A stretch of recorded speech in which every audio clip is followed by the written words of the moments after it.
اهلا وسهلا بكم اعزائي المشاهدين، مشاهدين قناه الاصاله الفضائيه في قريه صباح الاحمد التراثيه وفي مسابقه كاس الخليج للقدره والتحمل. ان الحكم اخلاق جود وكرامه، كم دولة ترجو شراته وتحلم بحاكم فعله يسابق كلامه، يبذل ويعطي من حياته ويرحم ويعانق قلوب الشعب بابتسامه. محمد الجود الذي في العطايا لو شاف محروم تكدر منام. زبن الضعيف اللي فرواده تحطم، ستر الهنوف اللي رمت باللتامه. محمد المجد الزعيم المكرم، محمد العز الوفا والشهامه.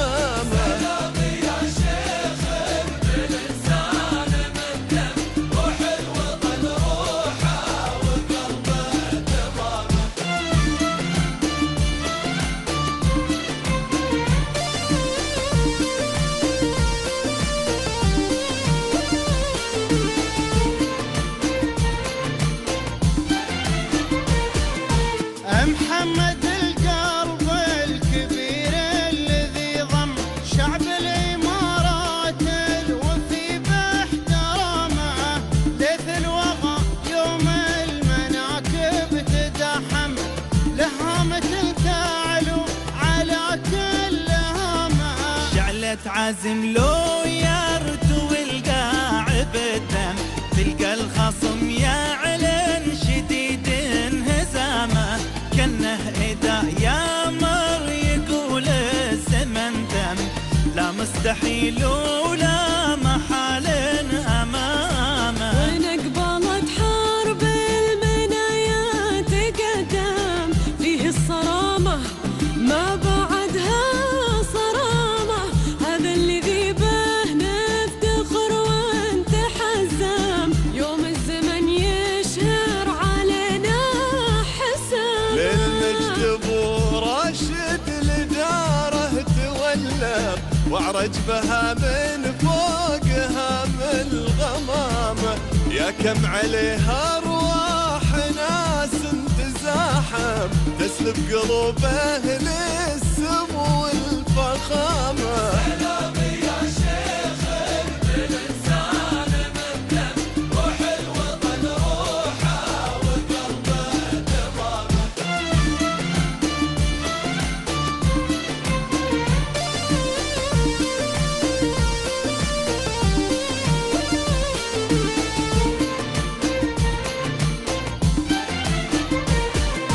حلمك سبو فيها ترسخ وخيم، هي قبرة العاشق وغاية مرامه. فخر العرب بين الدول صيتها عم، في عالم الجودة تبين علامة.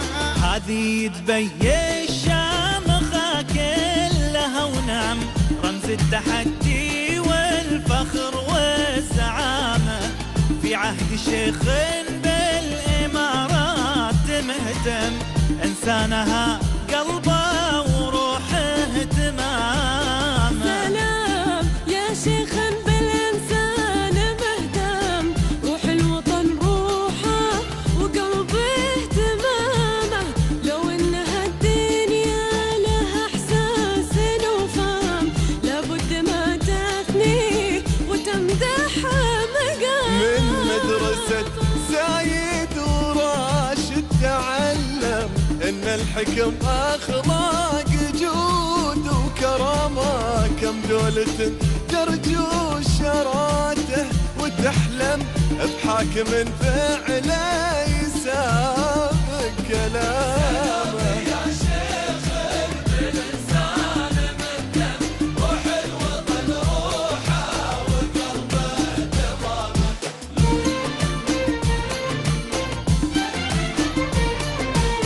الحكم أخلاق جود وكرامة، كم دولة ترجو شراته وتحلم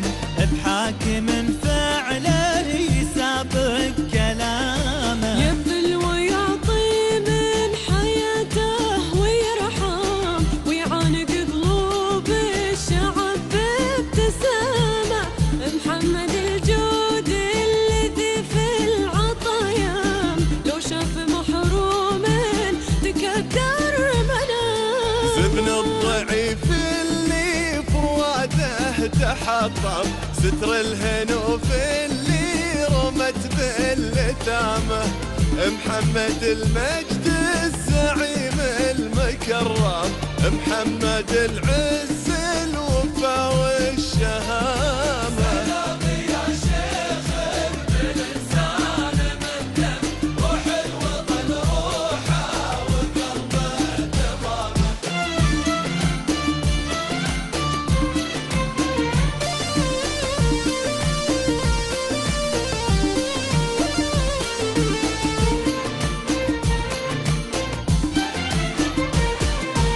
محمد القلب الكبير الذي ضم شعب الإمارات الوفي باحترامه، ليث الوغى يوم المناكب تدحم، لهامة تعلو على كل هامه، شعلة عزم لو يرتوي القاع بالدم، تلقى الخصم يعلن شديد انهزامه، كنه إذا يامر يقول الزمن دم، لا مستحيل ولا محال أمامه. وين قبلت حرب المنايا تقدم، فيه الصرامة ما بعدها صرامة، هذا الذي به نفتخر ونتحزم، يوم الزمن يشهر علينا حسام. للمجد ابو راشد لداره تولى، وعرج بها من فوقها من الغمامه، يا كم عليها ارواح ناس تزاحم، تسلب قلوب اهل السمو والفخامه. سلامي يا شيخ بالإنسان من دم، روح الوطن روحه وقلبه تمامه.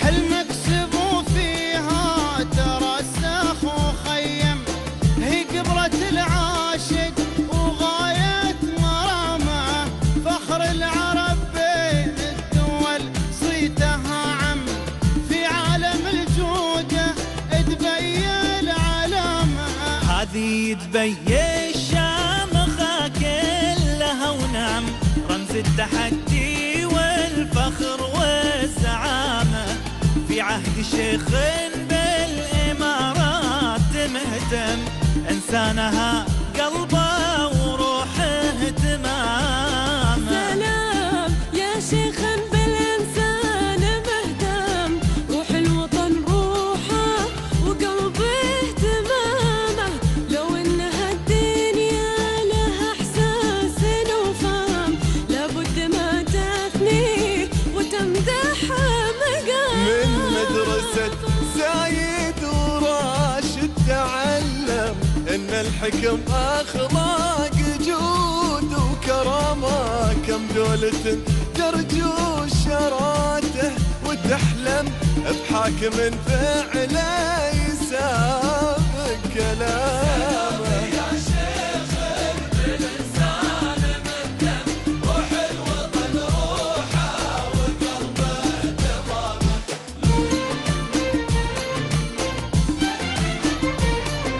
إن الحكم أخلاق جود وكرامة، كم دولة ترجو شراته وتحلم، بحاكم فعله يسابق كلامه. يبذل ويعطي من حياته ويرحم، ويعانق قلوب الشعب بابتسامة، محمد الجود الذي في العطايا، لو شاف محروم تكدر منام. زبن الضعيف اللي فواده تحطم، ستر الهنوف اللي رمت بالتامه، محمد المجد الزعيم المكرم. بسم الله الرحمن الرحيم. صبحكم الله بالخير وحياكم الله في قرية سيدي سمو الأمير، قرية التراثية في طريق السالمي كيلو 59 في المورد الشعبي. طبعا قمنا اليوم بانطلاقة سباقات الخيل وقدرة التحمل لمسافة 3 كيلو تحت رعاية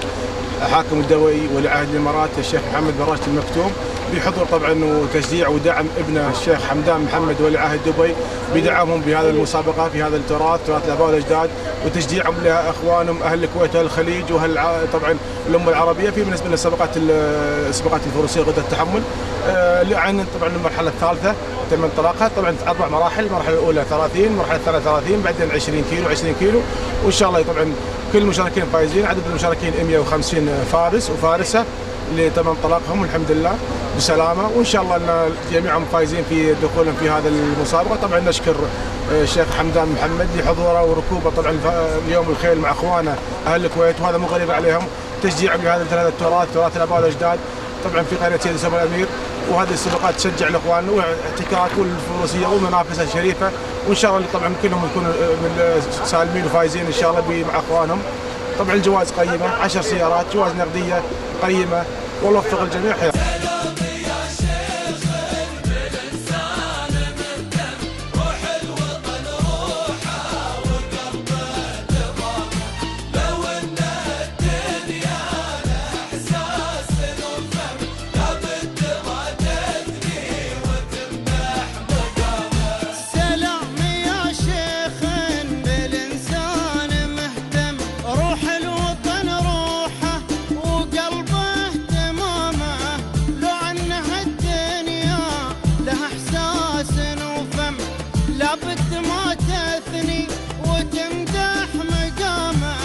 مدرسة زايد وراشد تعلم إن الحكم أخلاق جود وكرامة، كم دولة ترجو شراته وتحلم بحاكم فعله يسابق كلامه، يبذل ويعطي من حياته ويرحم ويعانق قلوب الشعب بابتسامة.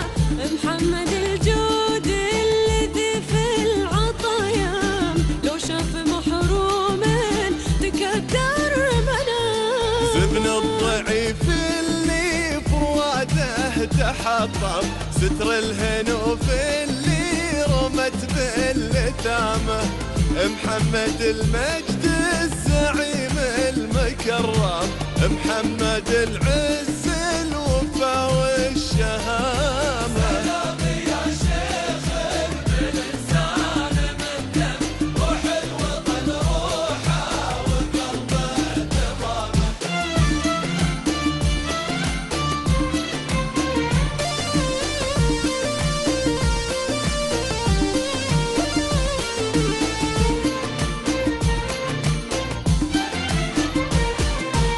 محمد القلب الكبير الذي ضم شعب الإمارات الوفي باحترامه، ليث الوغى يوم المناكب تدحم، لهامة تعلو على كل هامه.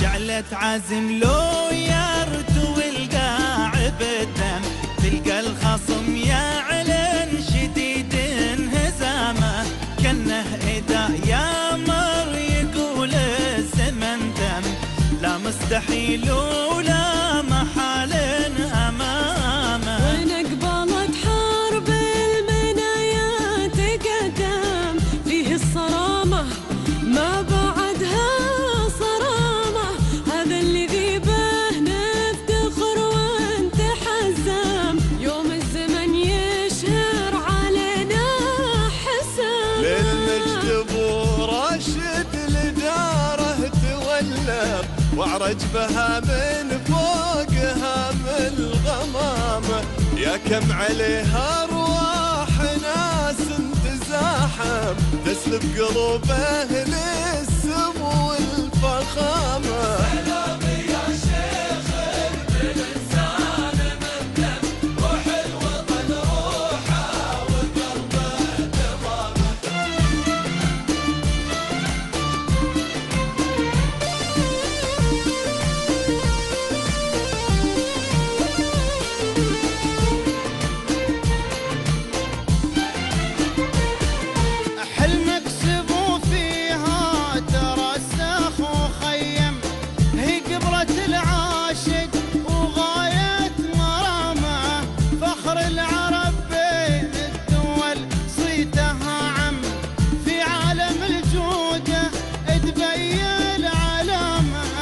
هذه دبي الشامخة كلها ونعم، رمز التحدي والفخر والزعامة. في عهد شيخ بالإمارات مهتم، إنسانها قلبه وروحه تمام. سلام يا شيخ بالإنسان مهتم، روح الوطن روحه وقلبه تمامه.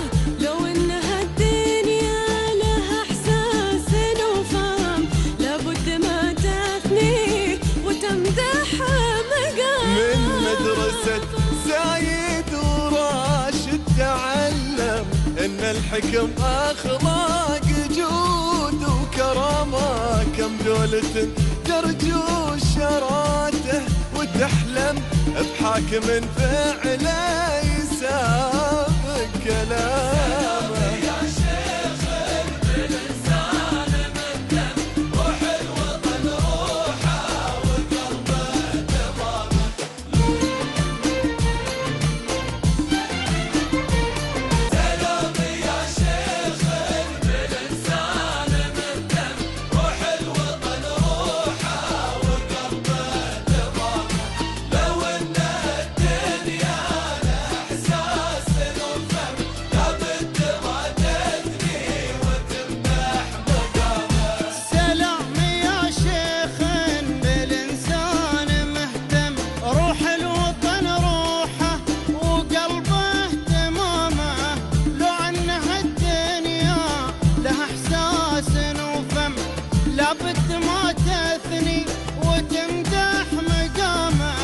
مدرسة زايد وراشد تعلم إن الحكم أخلاق جود وكرامة.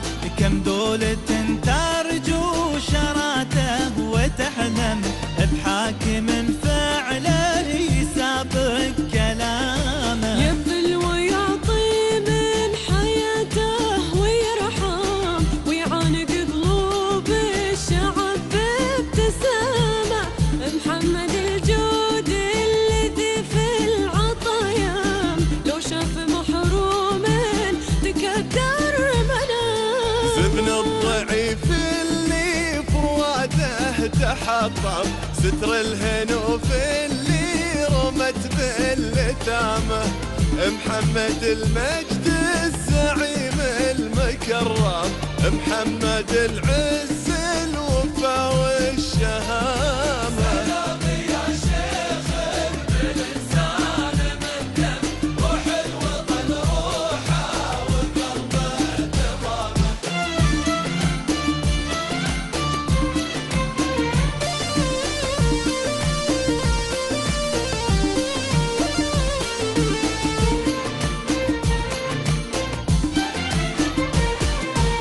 محمد القلب الكبير الذي ضم شعب الإمارات الوفي باحترامه. ليث الوغى يوم المناكب تدحم، لهامة تعلو على كل هامه.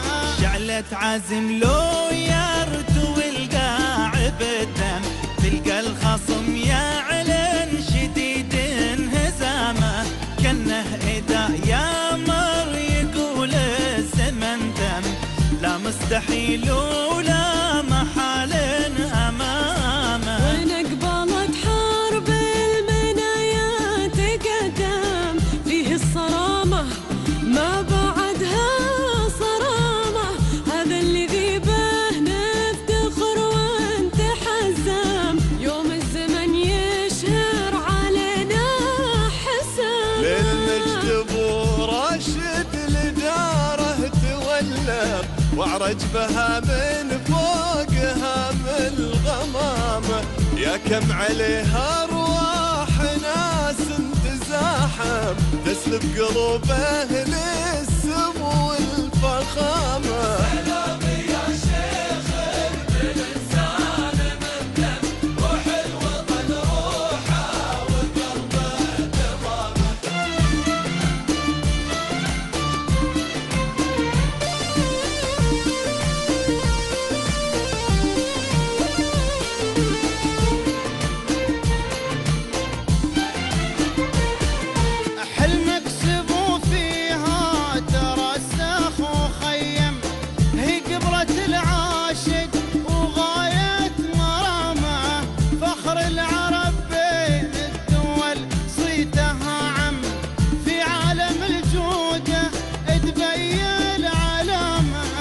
هذه دبي الشامخة كلها ونعم، رمز التحدي والفخر والزعامة.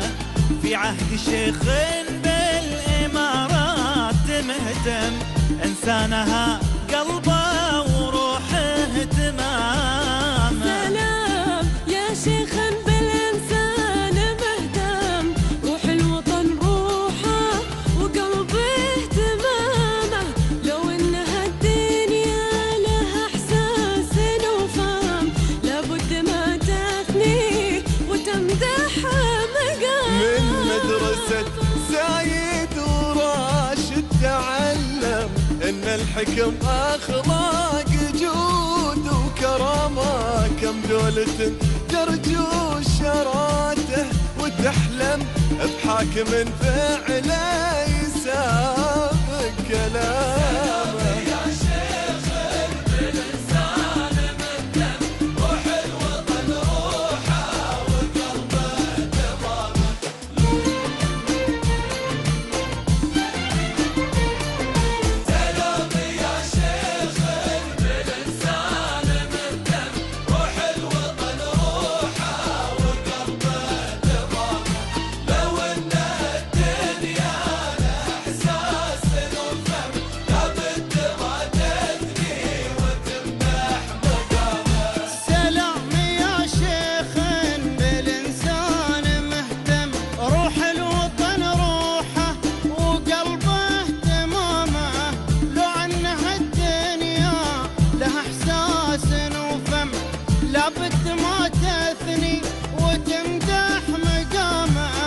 مدرسة زايد وراشد تعلم إن الحكم أخلاق جود وكرامة.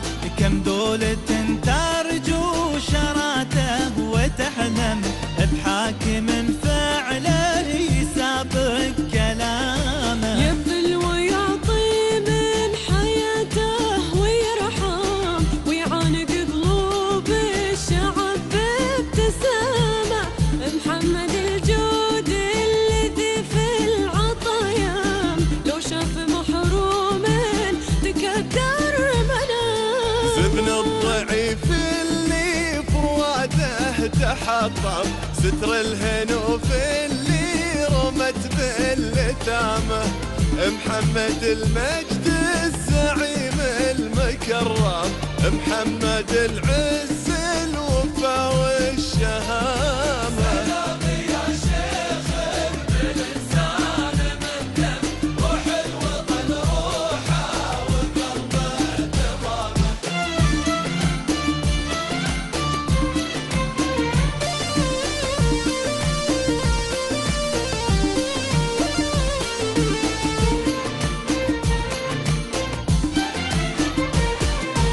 محمد القلب الكبير الذي ضم شعب الإمارات الوفي باحترامه. ليث الوغى يوم المناكب تدحم، لهامة تعلو على كل هامه. شعلة عزم لو يرتوي القاع بالدم، تلقى الخصم يعلن شديد انهزامه.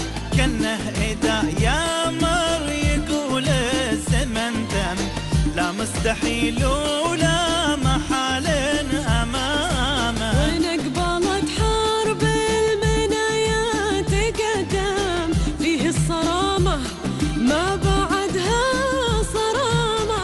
هذا اللي به نفتخر ونتحزم، يوم الزمن يشهر علينا حسام. للمجد ابو راشد لداره تولى، وعرج بها من فوقها من الغمامة. يا كم عليها ارواح ناس تزاحم، تسلب قلوب اهل السمو والفخامة.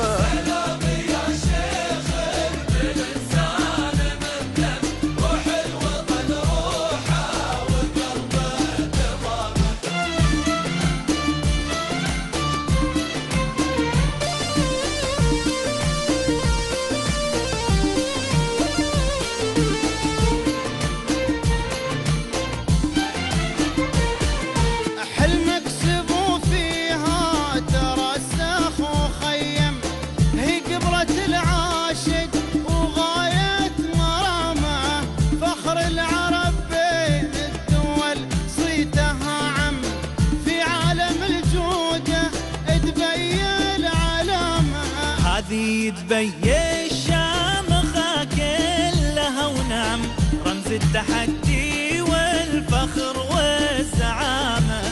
في عهد شيخ بالإمارات مهتم، إنسانها قلبه وروحه تمام. سلام يا شيخ بالإنسان مهتم، روح الوطن روحه وقلبه تمامه.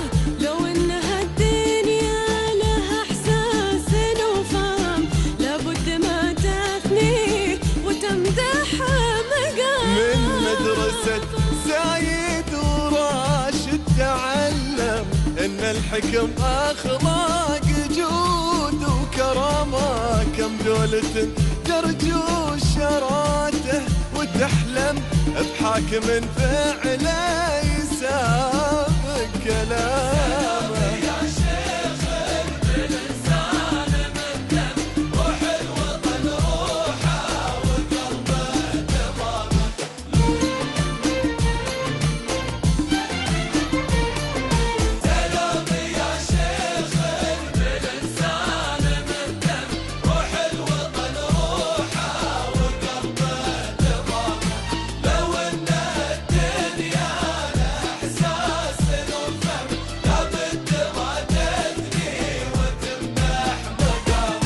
سلام يا شيخ بالإنسان مهتم، روح الوطن روحه وقلبه تمامه.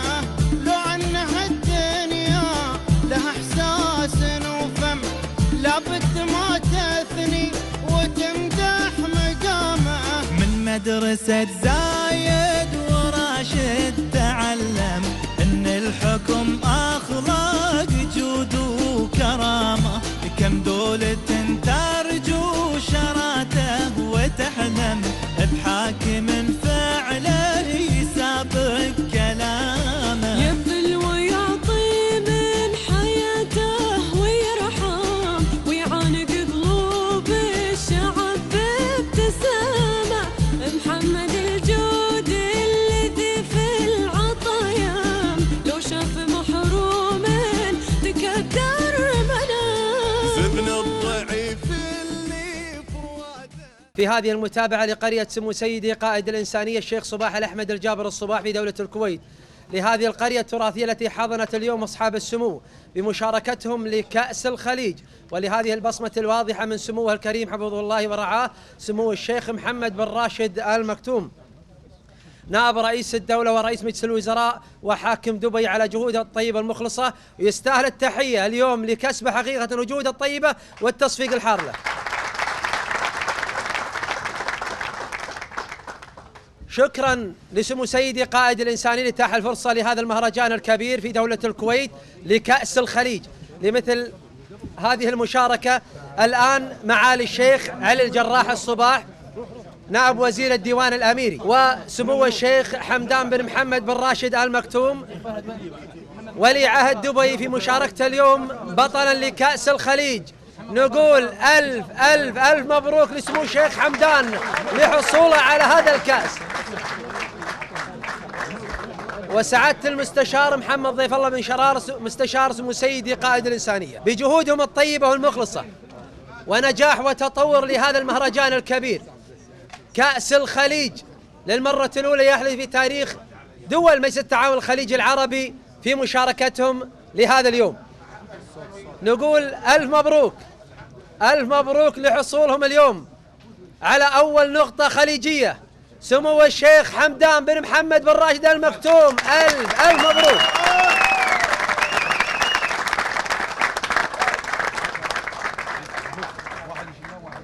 الآن تكريما لهدية تذكارية من اللجنة المشرفة لهذا الميدان ولهذا المهرجان، تكريما لنائب رئيس دولة الإمارات ورئيس مجلس الوزراء حاكم دبي سمو الشيخ محمد بن راشد آل مكتوم من معالي الشيخ علي الجراح والمستشار محمد الله بن شرار وسعادة الشيخ صباح فهد صباح الناصر الصباح. والآن يتسلم هذه الهدية سمو الشيخ حمدان بن محمد بن راشد آل مكتوم ولي عهد دبي شكرا ويستاهل هذا التكريم سموه.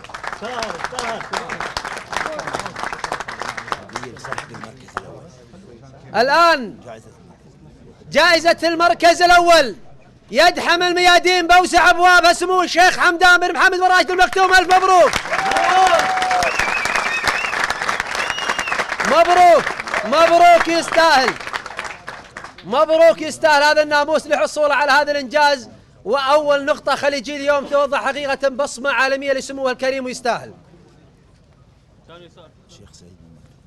تكريما الآن لسعادة الشيخ سعيد بن مكتوم آل مكتوم يستاهل هذا التكريم.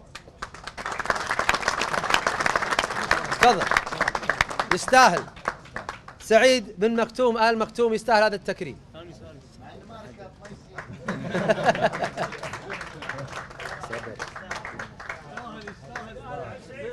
هدية تذكارية الآن إلى سعادة سعيد حميد الطاير يستاهل هذا التكريم ونقول له ألف مبروك. رئيس مؤسسة مدينة ميدان لسباقات الخيول في دولة الإمارات. مبروك. وهدية تذكارية مقدمة الآن للسيد محمد عيسى العضب ويستاهل هذا التكريم من دولة الإمارات.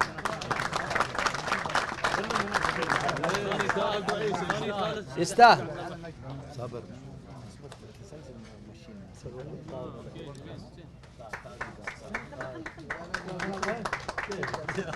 الآن تكريم نائب وزير الديوان الأميري الشيخ علي الجراح الصباح من دولة الكويت يستاهل هذا التكريم من سمو الشيخ حمدان بن محمد بن راشد آل مكتوم ولي عهد دبي يستاهل هذا التكريم.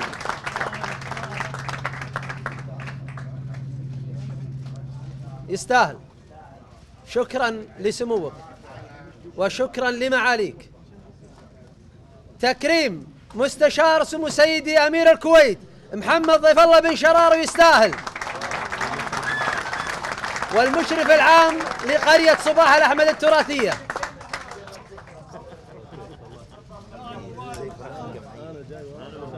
شكرا لهذا التكريم والإنجاز.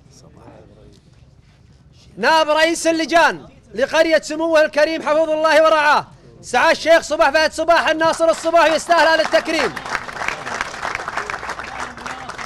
يستاهل، والكل حقيقة يستاهل اليوم نيابة عن سموه وممثلين سموه لهذه القرية التراثية التي نجحت حقيقة بهذه المشاركة.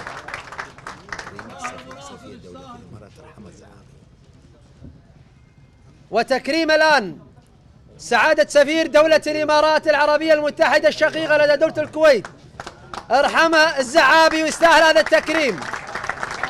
شكرا لحسن الاستضافة والضيافة بجهود الطيبة والمخلصة تجاه حقيقة سمو الشيخ حمدان بن محمد بن راشد المكتوم.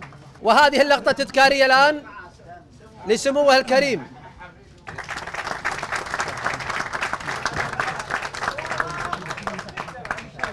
الآن مسك الختام. شكرا لبطل هذا الإنجاز والتحدي، ونقول وقبل لا نقول مبروك بهجن الرئاسة، مبروك لهجن الرئاسة، ومبروك اليوم لخيل حقيقة آل مكتوم بإنجازهم. ألف مبروك يستاهلون لحصول دولة الإمارات بإنجازهم وتحديهم اليوم في هذا التحدي من سباقات للموروث الشعبي وبطولة الخليج، وكذلك أيضا من سباقات. مبروك الثلاث مراكز الأوائل إماراتية حصولهم على هذا الإنجاز والإبداع. شكرا. وصلنا الآن وياكم لختام هذه الحلقة. نستودعكم الله إلى عام جديد إن شاء الله في هذه البطولة والتتويج لأبطال الإمارات. نقول لكم ألف مبروك وختام همس.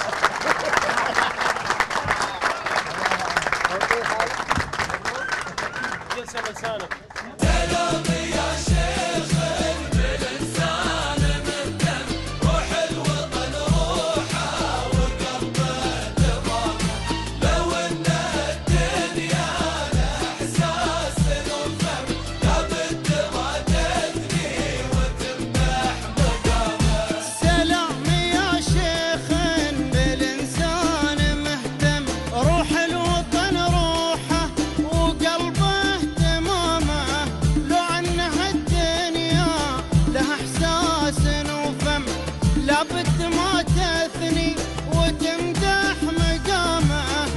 مدرسة زايد وراشد تعلم ان الحكم اخلاق جود وكرامة، كم دولة ترجو شراته وتحلم بحاكم فعله يسابق كلامه، يبذل ويعطي من حياته ويرحم. مبروك. الله يبارك فيكم. كالناموس. الله يجزاكم خير.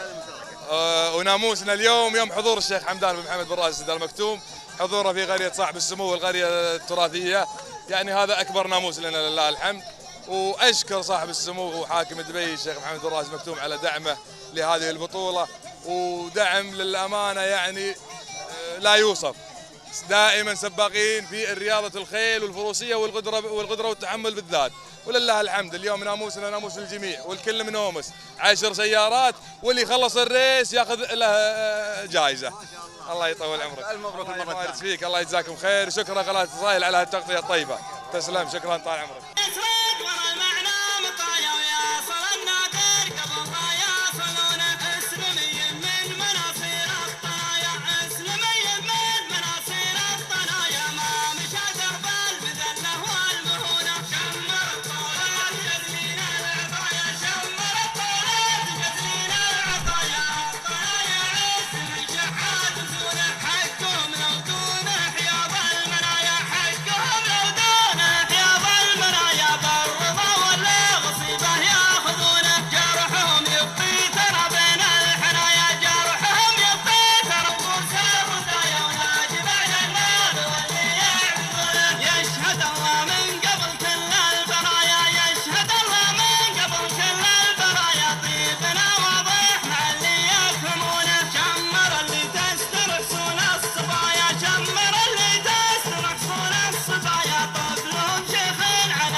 مدرسة زايد وراشد تعلم ان الحكم بسم الله والحمد لله والصلاة والسلام على رسول الله.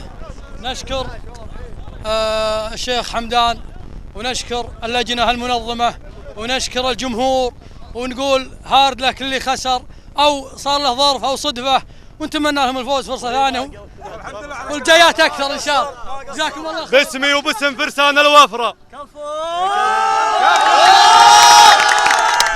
أبارك لمحمد عيسى الميع، يستاهل أبو عيسى، يستاهل وأبوه والشايب هذا عيسى عاصي الميع. ما قصرت محمد تعال. نشكر الشيخ محمد بن راشد آل مكتوم ولد الشيخ حمدان، يعطيهم العافية على الجهود، بيض الله وجيههم، يعطيكم العافية.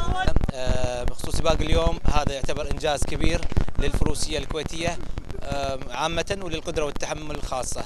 إذا يعني هذا السباق ذكرنا بسباق سمو الشيخ محمد بن راشد ب 2005 اللي أعطانا قفزة نوعية كانت في مستوى السباقات، في مستوى السرعات آنذاك، لكن اليوم شفنا مستوى عالي من فرسان ومن خيل ومن اخواننا بدول مجلس التعاون ومشاركتهم، وهذه تعتبر قفزة او طفرة لمستوى الفروسية بالكويت. والحمد لله شفنا سرعات عالية واداء عالي من الفرسان، بالاضافة الى الخيل، وشفنا تغير الجذري في خيل او مستوى خيل الكويت اللي كان موجود او اللي كنا نعهده قبل 5 سنوات. انت اليوم تشوف خيول عالميه قاعد تركض في الاراضي المحليه وفي هذه السباقات اللي تعتبر دوليه بطابعها لكن محليه بادائها. شكرا وبيض الوجه. حياك الله، الساعه المباركه. بسم الله الرحمن الرحيم. طبعا نحن جدا سعداء بوجودنا في دولة الكويت للمشاركة في البطولة الطيبة هذه اللي هي نتاج عمل مشترك بين دولة الإمارات العربية المتحدة ودولة الكويت الشقيقة، والحمد لله رب العالمين جميع اللجان اللي عملت على أفضل ما يمكن تقوم فيه لإخراج هذا السباق بالمظهر اللائق واللي يليق به المشاركين اللي كان على رأسهم سمو الشيخ حمدان بن محمد بن راشد المكتوم ولي عهد دبي اللي الحمد لله فاز بسباق هذا اليوم. وهذا كله طبعا ينصب في عملية التطوير أو النهضة اللي قايمة فيها في دولة الكويت في جميع الرياضات بشكل عام والفروسية بشكل خاص، حيث شفنا أن توجه حاليا نحو تخصيص مكان لإقامة سباقات القدرة. هذا يعتبر في حد ذاته تطور جدا كبير. نتمنى إن شاء الله تعالى أن السباقات تكون إلى الأفضل وتزيد عدد السباقات لمصلحة الإخوان أصحاب الخيل في دولة الكويت. طيب اليوم تتويج الفائزين؟ صحيح، تم التتويج قبل شوي. نعم، جميع الفائزين توجوا من قبل الإخوان المسؤولين في دولة الكويت بالإضافة إلى المسؤولين في دولة الإمارات العربية المتحدة. الله يحييكم، يا مرحبا سعيد. ما هو انطباعك عن مسابقة كأس الخليج للقدرة والتحمل؟ ما شاء الله تنظيم جيد ومشاركة طيبة بين دول الخليج، وما شاء الله تبارك المنافسين واجد ما شاء الله تبارك الرحمن، يعني التنظيم جدا رائع. مشاركين هنا؟ مشاركين نعم. أتمنى لكم التوفيق إن شاء الله. أجمعين طال عمرك، مشكورين ما قصرت. ما هو انطباعك في مسابقة كأس الخليج للقدرة والتحمل؟ والله أول شيء ما شاء الله جهود طيبة ومسابقة منظمة، والله يزيدكم إن شاء الله. وش رأيك بالموروث بشكل عام؟ موروث والله شيء طيب، صراحة شيء طيب فوق الخيال. انطباعك عن أرضية الميدان خصوصا انك مسابق؟ الحمد لله الأرض سهلة والله يعطيكم العافية قناة الأصايل ما قصرتوا على التغطية، وإن شاء الله الله كريم الله يوفق الجميع. الله يوفقكم إن شاء الله.